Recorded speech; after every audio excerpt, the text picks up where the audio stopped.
ედვარდ მარიკაშვილი არის ჩვენთან ერთად ვისაუბრებთ როგორც ფონდების ანგარიშების ყადაღებაზე, ასევე იმ ეგრეთ წოდებულ სიურპრიზზე, რომელიც დღის ბოლოს შემოგთავაზა ეგრეთ წოდებულმა ხელისუფლებამ, რაც ფაქტობრივად ოპოზიციის გაუქმებას, პარტიების გაუქმებას ითვალისწინებს. მოგესალმებით სახელმწიფოებისა.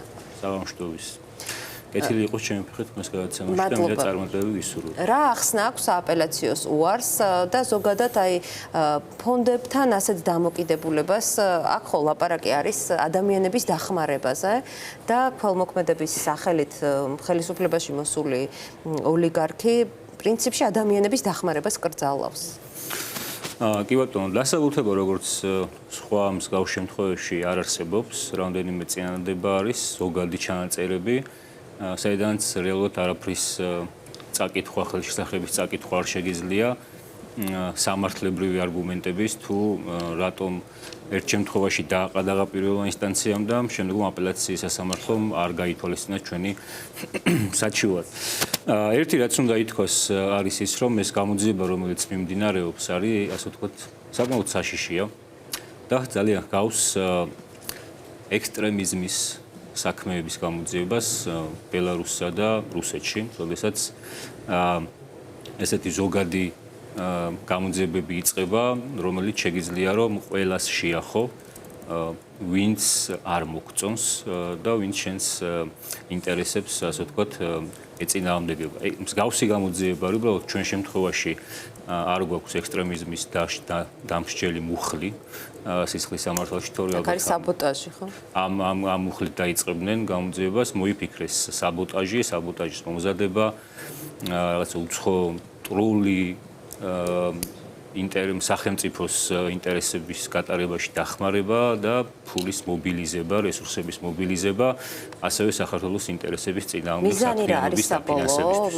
ოლიგარქიის რეჟიმის. ეს პირველ რიგში ეს საქმე არის გახსნილი იმისთვის, კი ვიცით ვისი მიმართვის საფუძველზე დაიწყო და გახსნილია იმისთვის, რომ ბატოშაქარაშვილი გავახსენოთ კი ბატონო, გახსნილია იმისთვის, რომ რაღაც ერთგვარი ის შექმნა საფუძველი პირველ რიგში სამართლებრივი საფუძველი კი დიდად აღარ ადარდებთ ამათ სამართლებრივი საფუძვლები, მაგრამ ამ სახის მუხლებით გამოძიების დაწყება მათ აძლევთ საშუალებას, რომ გამოიყენონ მთელი ის რესურსი, რომელიც აქვთ უსაფრთხოების სამსახურებს და გამოიყენონ სრული მასშტაბით ადამიანების მიმართ აი ამ პროცედურების განხორციელებისთვის. ეს არის მოსმენა, მიყურადება ინტერნეტში, ტელეფონში და ასე შემდეგ. მეტი კონტროლი ასე. ხო, ეს არის ერთგვარი კიდე ფორმალურად საფუძველი მათთვის, რომ როგორც ვიცი ეს გამოძიება მიმდინარეობს ერთობლივად, ჯგუფი არის შექმნილი, უსაფრთხოების სამსახურის, პროკურატურის, შესსსი და მოკლედ მთელი რესურსი არის ჩართული სახელმწიფოსი ამ საქმეში. მასშტაბი მოაბილიზეს. კი, ან მთელი ძალისხმევა, ძალიან დიდი ძალისხმევა მიმდინარეობს, არის მიმართული ამ საქმის გამოძიებისთვის, რომელიც არის ყველაზე ცუდი შედეგი რა შეიძლება იყოს ამ შემთხვევაში, ანუ მიზნები გასაგებია, მაგრამ აი ადამიანების დაკავებას, განეიტრალებას იმ ლიდერებისა, რომელიც ეხმარებიან მოქალაქეებს პროცესს. ეს არის მთავარი მიზანი. Well, ეს გამოძიება შეგიძლია როგორი ტაქტიკა აქვთ ახლა მათ ამ ფონდებთან მიმართებითაც, ხო? ეს ორგანიზაციები და პირები იდეაში de facto არიან ბრალდებულები. შეგვიძლია ასე ვთქვათ, იმიტომ რომ განცხადება, რომელიც პროკურატურამ გაავრცელა, de facto ბრალდებას ნიშნავს, იგივე ტექსტი შეგიძლია გადმოიტანო ბრალდების ადგილებაში და ბრალი წაუყენო ამ ორგანიზაციებს, ხო? მაგრამ მათი ტაქტიკა არის შემდეგი, რომ იმ დოზით ერევიან ადამიანების საქმიანობასა და თავისუფლებაში, რა დოზითაც მათ ინტერესებს სჭირდებათ. ამ შემთხვევაში მათი ინტერესები იყო აი ამ მნიშვნელოვანი რესურსის განეიტრალება, რომელთაც ადამიანები ერთმანეთს სოლიდარობას უცხადებდნენ და ეხმარებოდნენ. და დეზინფორმაციული კამპანია პარალელურად რა თქმა უნდა, კი, ყველაფერი მაგას თან სდევს. ეხლა რაც შეეხება სამართლებრივ მხარეს ამ საქმის, ვილაპარაკებ ადამიანის უფლებების სახლის ნაწილში, იმიტომ რომ მათ ინტერესებს წარმოვადგენ. როგორც ფულის შეგროვება, ასევე სხვისთვის ჯარიმის გადახდა არის წარმოადგენს საქართველოს კანონმდებლობით შესაძლებელ და გათვალისწინებულ საქმიანობას, არ არის აკრძალული ესეთი საქმიანობა.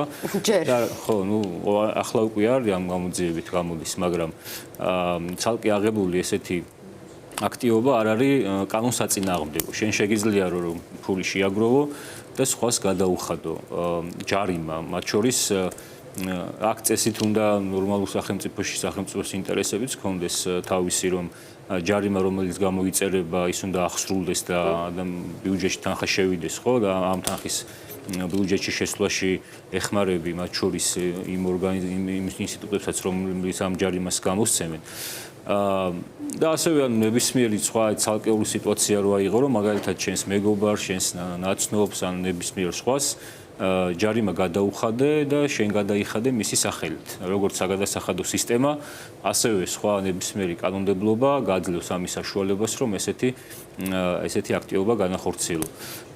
შესაბამისად, მხოლოდ ამ სამართლებრივ მოცემულობისთვის არის დაყადაღებული დღეს ადამიანის უფლებათა სახლის ანგარიშები სრულად. ეს არ ნიშნავს სრული მასშტაბით ამ ორგანიზაციის საქმიანობის გაჩერებას, ხო, მაგრამ იდეაში ნიშნავს, იმიტომ რომ ფინანსური რესურსი არის მნიშვნელოვანი ერთ-ერთი საკითხი, რომელიც გეხმარება ორგანიზაციას. კი, ყველა ანგარიში დაყადაღებულია და ისინი ვერ ახერხებენ ამ ფონდის ასე ვთქვათ ოპერირების გარდა იმ პროექტების განხორციელებასაც, რომლებიც მათ აქვთ. აი კონკრეტულად რა მიმართულებებია, მაგალითად რა კონტინგენტს ექმნება საფრთხე თუ შეგიძლიათ და კონკრეტულად. ადამიანის უფლებების სახლი წლები არის ადამიანის უფლებების დაცვის სფეროში მუშაობს. ადვოკატირება. კი, ადვოკატირება, ასე ვთქვათ, იმ ადამიანების და უფლებადამცველების დახმარება, რომლებიც რისკის ქვეშ არიან, მათ შორის სხვა ქვეყნის უფლებადამცველები, საქართველოს უფლებადამცველები და ასე შემდეგ. ანუ ძალიან ღირებულ და მნიშვნელოვან საქმეს აკეთებს და აკეთებდა და აკეთებს ეხლაც. და ეს თვითონ ჯარიმის გადახდაც, ხო, მათი საწესდებო მიზნებიდან გამომდინარე. სულად არის შესაბამისობაში მათ ამ საწესდებო მიზნებთან და რატო ამის ახსნა მინდა. ამას წინ გამოაქვეყნა მათ შორის ეუთო ოდირმა დასკვნა იმ ცვლილებებზე კანონმდებლობაში, რომელიც ამ ბოლოს შევიდა და რომელთაც გაიზარდა ჯარიმები და რომელთაც ამბობს, რომ თავისთავად ამ ოდენობის ჯარიმა გულისხმობ ოდენობას, რომელიც რამდენჯერმე აღემატება ასე ვთქვათ საარსებო მინიმუმს და საშუალო ხელფასს საქართველოში, თავისთავად არის ადამიანის უფლებების დარღვევა. ეს არის გამოხატვის თავისუფლების დარღვევა, იმიტომ რომ როდესაც სახელმწიფო თვითნებურად ზრდის ამ და რისთვის გაზარდეს, ხო, ამ აქციების მერე კიდევ უფრო გაზარდეს, იმიტომ რომ ერთგვარი გამყინავი ეფექტი მოეხდინათ ადამიანების ქცევაზე და ადამიანების სურვილზე, რომ გასულიყვნენ გარეთ და გაეპროტესტებინათ ხელისუფლების ქმედებები. არის ადამიანის უფლებების დარღვევა ამ ოდენობის ჯარიმის გამოყენება. მათ შორის მით უმეტეს არის დარღვევა იმ მოცემულობაში, როდესაც სასამართლო საერთოდ ფაქტიურად არ გაქვს, ხო? ანუ ჩვენ ხედავთ, რომ უკვე მოწმეებსაც ფაქტიურად შეიძლება აღარ კითხავდნენ, გულისხმობ იმას, რომ ანუ საერთოდ არ აინტერესებთ აქეთ პასუხისმგებაში მიცემული მხარე რას ამბობს. 99%-ში თუ 100-ში არა, რაც მე ვიცი, სასამართლოს გამოვა გამომტყუნებელი გადაწყვეტილება და ანუ გამოდის, რომ ყველა მტყუანია და პოლიცია არის ყოველთვის მართალი, ხო? მაშინ, როდესაც არსებობს ადამიანის უფლებების დაცვის მნიშვნელოვანი სტანდარტები, რომელიც ამბობს, რომ პოლიციელის ჩვენება არ შეიძლება იყოს ერთ-ერთი მტკიცებულება ადამიანისთვის პასუხისმგებლობის დაკისრების და გამტყუნების სამართალდარღვევის საქმეებში. და ამ მოცემულობაში, როცა ჯარიმა თვითონ არის უფლების დარღვევა თავისი ოდენობით, ასევე სასამართლოს მიერ გამოტანილი გადაწყვეტილებებში არის ძალიან მნიშვნელოვანი ხარვეზები, ამ ჯარიმის გადახდა ხო, არის ერთგვარი უფლებადაცვის საქმიანობის გაგრძელებაც, როდესაც შენ ეხმარები ადამიანებს, იმ ადამიანებს, რომელმაც ვერ შეძლეს თავისი გამოხატვის თავისუფლების რეალიზება და ამიტომ მათ უკანონოდ, ერთგვარად უკანონოდ ეკისრებათ ფინანსური ტვირთი სახელმწიფოსგან, რომ ადამიანებს ეს ფინანსური ტვირთი შეუმსუბუქო. რომ გავცდეთ ფონდების თემას და იმ ყადაღას, რომელიც დაეკისრა ფონდებს, საბოლოო ჯამში საერთო სურათი როგორია, რა ტიპის სახელმწიფოს აშენებს ქართული ოცნება, როდესაც ვნახეთ, რომ მთელი რიგი რეპრესიული კანონმდებლობები მიიღო ეგრეთ წოდებულმა პარლამენტმა, არის ფარაზე ლაპარაკი, რომელიც, სხვადასხვა ვერსიით ძალიან შორს არის ამერიკული ფარასგან და დღეს მოვისმინეთ, რომ იმ არალეგიტიმური პარლამენტის საგამოძიებო კომისიის ოპოზიციის მუშაობაზე დაყრდნობით პარტიების არაკონსტიტუციურად გამოცხადებას აპირებენ და მეტიც უკვე მომზადებულია საკანონმდებლო ცვლილებების პაკეტი, რომელიც ითვალისწინებს ნაციონალური მოძრაობის მემკვიდრე პარტიების არაკონსტიტუციურად აღიარებას. აი რას ნიშნავს ეს? რასთან გვაგზავნა? ეს არის ძალიან კარგად წარმოდგენილი დღევანდელი რეალობა ბიძინა ივანიშვილის მანიფესტში, რომელიც მან წინა წლის აპრილში რუსთაველზე განაცხადა და იქ ძალიან კაფიოდ თქვა, რას აპირებდა.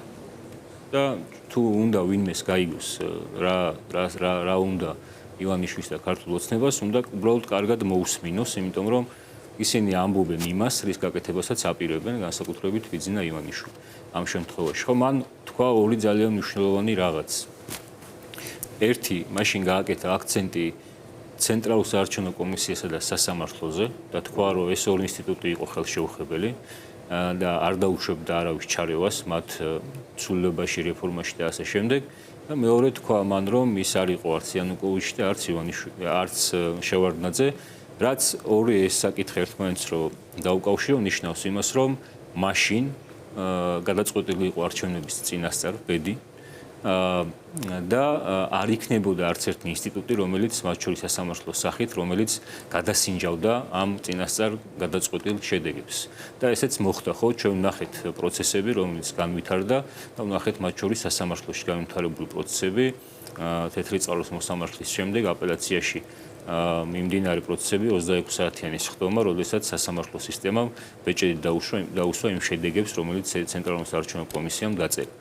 და მეორე საკითხი, რომ ის არ აპირებდა ძალაუფლება დაეთმო არც იანუკოვიჩივით და არც შევარდნაძესავით და შემდგომ დაპირებები, რომელიც გულისხმობდა როგორც სამოქალაქო სექტორის, ოპოზიციის და ასე შემდეგ რეპრესიული ქმედებების აკრძალვას და განხორციელებას და დღეს ის მათ შორის ამ მანიფესტის ფარგლებში მისი პარტია ამბობს, რომ ეს იყო სწორედ მათი პოლიტიკური დაპირება წინასწარი და ამისთვის მიიღეს ერთგვარი ლეგიტიმაცია ხალხისგან. რითი სრულდება ეს სცენარი? აქ ჩემთვის არის ესეთი მოცემულობა. მათ არ აქვთ არაფერი დასაკარგი.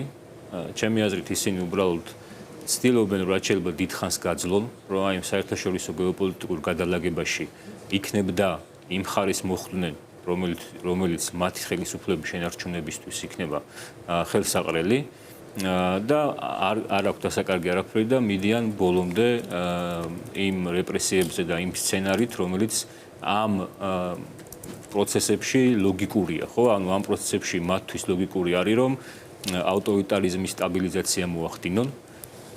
მას შემდეგ, რაც ელექტორალური ავტორიტარიზმი დამყარდა, ასე ვთქვათ, არჩევნების შემდეგ, დღეს ხდება მისი სტაბილიზაცია, ნორმალიზება და ყველა იმ აქტორის თუ იმ სუბიექტის განეიტრალება და იმ შესაძლებლობების განეიტრალება, რომელიც ამ ყველაფერში ხელს შეუშვით. მათ შორის ეხმარებათ საგარეო პროცესები, რომელიც მიმდინარეობს და ეს არის მათთვის ხელსაყრელი, ამას იყენებენ და აპირებენ, რომ ბოლომდე, ასე ვთქვათ, ეს სცენარი მიიყვანონ იმ შედეგამდე, რომელიც მათ სურს. ამის პარალელურად ძალიან მნიშვნელოვანი არის, რომ მათ შორის არც მეორე მხრიდან, ვისაც ხელისუფლება რა ივანიშვილი ებრძვის,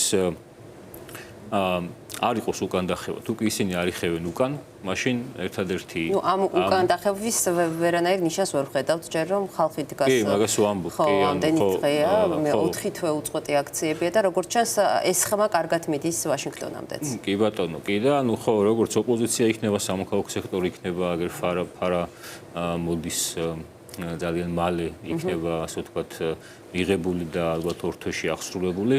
არც ზოგადად საზოგადოების მხრიდან ძალიან მნიშვნელოვანია, რომ ერთი რაც თქვი, რომ კარგად მოусვინოთ და დავწმუნდეთ იმაში, აღარ არის აქ კითხვის ნიშნები თუ რა სურს, არის ხოლმე ზოგჯერ საუბარი იმაზე, რომ იქნება რაღაცა სავაჭროთ აკეთებს ამას, რაღაცების გამოვაჭრება უნდა, ის უნდა, შეიძლება არ ვიცი რაღაცები, შეიძლება აქ აქვთ გეგმები, მაგრამ საბოლოო ჯამში არ არის მათ განზრახვებში კითხვის ნიშნები დასასმელი. ისინი ამ გზაზე მიდიან ბოლომდე და ვინც ამას ხვდება თუ რა ფასი შეიძლება დაუჟიოს ქვეყანას ეს ყველაფერი, ისაბამისად აქეთ ამ მხრიდანაც ვისაც რა შეუძლია, უნდა იყოს არ უნდა იყოს უკან დახევა. და არ ჩანს ჯერჯერობით, ხოლმე უკან დახევა.